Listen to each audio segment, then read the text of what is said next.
All right, it's week 4 of Greystone Together, and again, I want to thank you for leading our kids so well, for being a part of the ministry and making sure that they are safe, cared for, and that they have a chance to hear the good news of Jesus. The good news of Jesus was the theme of this week's discussion as we considered the book From Ember to Flame. And in that discussion, we were talking about the primary importance of the gospel, not just as a first step of walking in faith, but every step to be defined by the gospel. Everything we do, every part of the life of the church and of the life of a follower of Jesus being defined by the gospel. I know for me, when I was a young person, I grew up hearing the gospel, the truth of how we were saved through Christ. And honestly, I got kind of tired of hearing it as a young person. Whenever we were doing teaching time when I was a teenager and the gospel was the theme, I sadly found myself feeling like, I've already heard this. Can't I learn something new? Can't we just talk about the book of Revelation or something that is exciting? And now I look back, I remember distinctly having a moment where I recognized that the gospel was everything that this faith was all about. And that's a big part of what this book really dived into as we think about what are the first things that we need to step back into.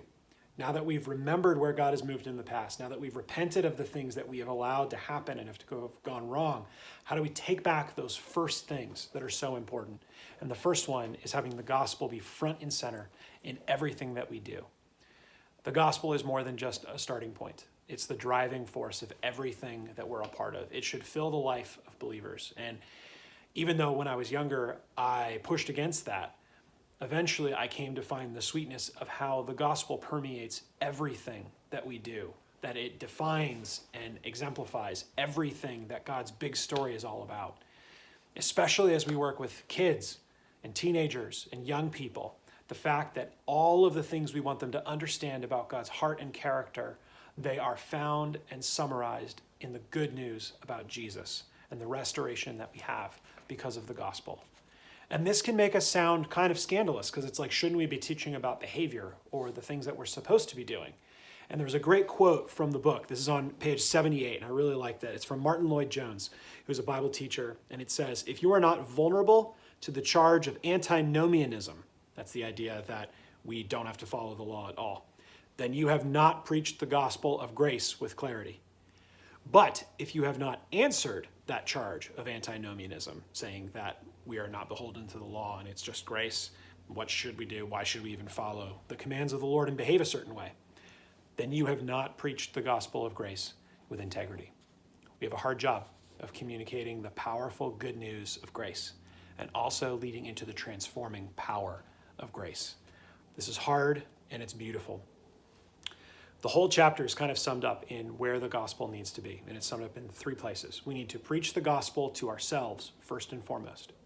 We need to preach the gospel to believers as the foundation, formation, and motivation for their discipleship. And lastly, we need to preach the gospel to the lost for their conversion. And so this week we were encouraged to consider, when did the gospel become real to you? When were moments where the fact that you are saved by grace in Christ matter to you? And have you thought about that recently?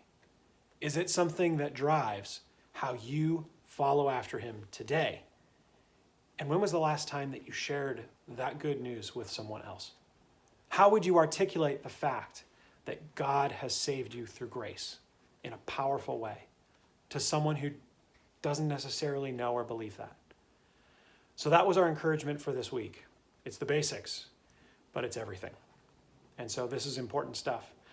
Thank you for this month, for investing in the life of the young people in our ministry. And as we cycle into a new rotation, I'm excited to have you join us for the study and to see where God is leading us as a church. I hope this is an encouragement and a blessing to you, and that the good news of Jesus would be good news for you and for your family as well. Thanks. Bye.